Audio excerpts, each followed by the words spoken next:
शांति। सुनते हैं मीठी माँ की जीवनी और बन जाए उनकी तरह। दिव्य दृष्टि विधात्री मातेश्वरी।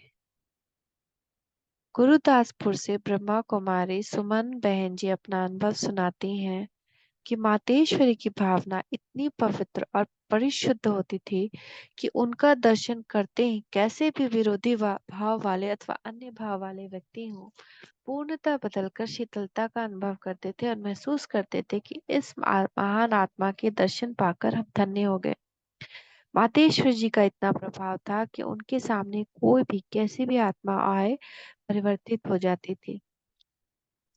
अमृतसर में एक बार मम्मा का सत्संग हो रहा था। हमारे घर में से बहुत सब खुशी खुशी जा रहे थे। मुझे भी उन्होंने कहा कि मातेश्वर जी आ रही है, तुम भी चलो। मैं भी उनके साथ गई। वहां मातेश्वर जी को देखा तो मुझे प्रेरणा आई कि मुझे भी उनके जैसा बनना चाहिए, उनके जैसा आदर्श जीवन जीना चाहिए। यह सोच ही रही थी कि मातेश्वरी की दृष्टि मेरे ऊपर गई। वे मुस्कुराई और अपनी शक्तिदायिनी दृष्टि मेरे ऊपर बरसाई। जब मामा दूसरी बार अमृतसर आई तो मैं उस दिन क्लास में नहीं गई थी। तब मम्मा ने मेरी माता जी के हाथ शक्तियों की एक तस्वीर भेजी और कहा, उस कन्या से पूछना इन शक्तियों जैसा बनना है। उस चित्र को देख मुझे लगा, हाँ, ऐसा बनना है। उस दिन से मातेश्वरी से मेरा प्यार और बढ़ गया और मुझे बार बार अनुभव होने लगा, यह मेरी माँ है। उस प्यार से मेरा जीवन पूरा परिवर्तित हो गया। जब पहली बार मैंने मम्मा को देखा तो मुझे मम्मा अष्टभुजाधारी देवी दिखाई पड़ी। ताज पहने हुए थी, चमकीले रंगीन वस्त्र, सर्व अस्त्रों से सुसज्जित माँ शक्ति के रूप में दिखाई पड़ी। मम्मा का जीवन बहुत ऊंचा था। एक बार की बात है, मम्मा के सामने कई कन्याएं बैठी थी। मम्मा उनसे मिल रही थी, मैं भी थी। जब मुझसे मम्मा मिल रही थी तो मम्मा ने पूछा, बच्ची, ईश्वरीय जीवन में बहुत परीक्षाएं आएंगी, तुम उनको पास करोगी? मैंने कहा, हाँ मम्मा, जरूर। फिर पूछा, इतनी इतनी मिर्ची खानी पड़ेगी, खाओगी?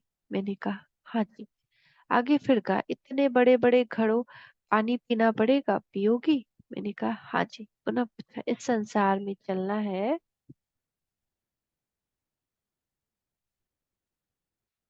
तो बहुत सी परीक्षाएं देनी पड़ेंगी, देगी? मैंने कहा, हाँ मम्मा, जरूर दूंगी। इस प्रकार चलते चलते हमारे पास कोई भी परीक्षा आती भी है तो हमें मम्मा से किया हुआ हमारा वायदा याद आता है। इससे मन में और ताकत आती है और हम उस परीक्षा में पास होने का साहस आ जाता है।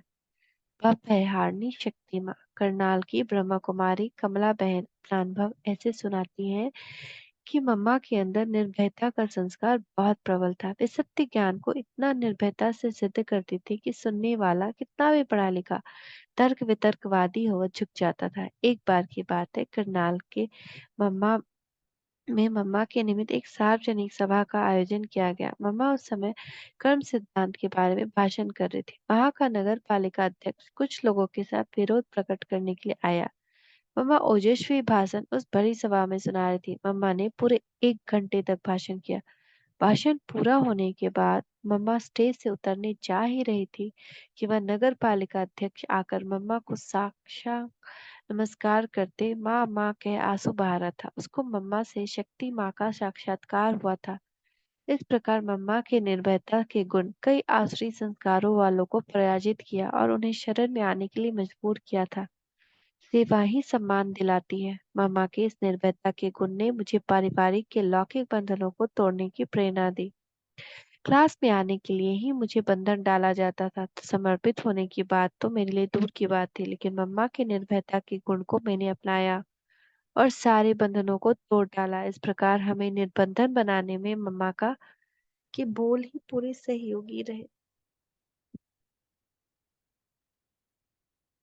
मुझे ज्ञान की बातें दूसरों को सुनाने में डर लगता था। एक दिन मम्मा कई सेवा करने वाले बहनों के नाम ले रही थी। मुझे भी अंदर से इच्छा हो रही थी, मम्मा मेरा भी नाम ले। उस दिन मम्मा से मैंने पूछा, मम्मा आपने मेरा नाम क्यों नहीं लिया? तब मम्मा ने कहा, बच्ची, मम्मा उनकी ही नाम लेती है जो बाबा की बहुत सेवा करते हैं। तुम भी बाबा की खूब सेवा करो तो तुम्हारा नाम भी लूंगी। तब मुझे मन में आया कि मुझे बाबा की सेवा करनी है। तब से मैं बाबा के ज्ञान को सुनाने की सेवा करने लगी। मम्मा के उन शब्दों ने मुझे बेझिझक ईश्वरीय ज्ञान सुनाने की प्रेरणा दी। उसके बाद मैं बड़ी बड़ी सभाओं में बाबा का संदेश निर्भयता से देने लगी। 5 तत्वों को भी कष्ट नहीं देना। एक बार करनाल में क्लास के बाद मम्मा हम कन्याओं के साथ बैठी थी। मम्मा के बहलाने में भी बहुत कुछ राज भरे रहते थे। मम्मा सदा कहा करती थी, सबको सुख दिया करो। 5 तत्वों को भी दुख नहीं देना। अगर कोई जोर जोर से चप्पल से आवाज करते हुए चलता है तो मम्मा कहती थी कि धीमे धीमे चला करो, धरती को भी कष्ट नहीं देना। तत्वों को भी तुम सुख दो ताकि ये तत्व भी तुम्हें सुख दें। जिस प्रकार एक माँ अपने बच्ची को हर बार समझाती है कि कैसे बात करे, कैसे चले, कैसे व्यवहार करे, वैसे मम्मा भी हर तरह की शिक्षा देकर हम बच्चे को योग्य बनाती थी। कि मैं मम्मा को देखती थी तब मम्मा मुझे सजी सजाई ताजधारी शक्ति के रूप में दिखाई पड़ती थी। सबके प्रति सम्मान और समान दृष्टि।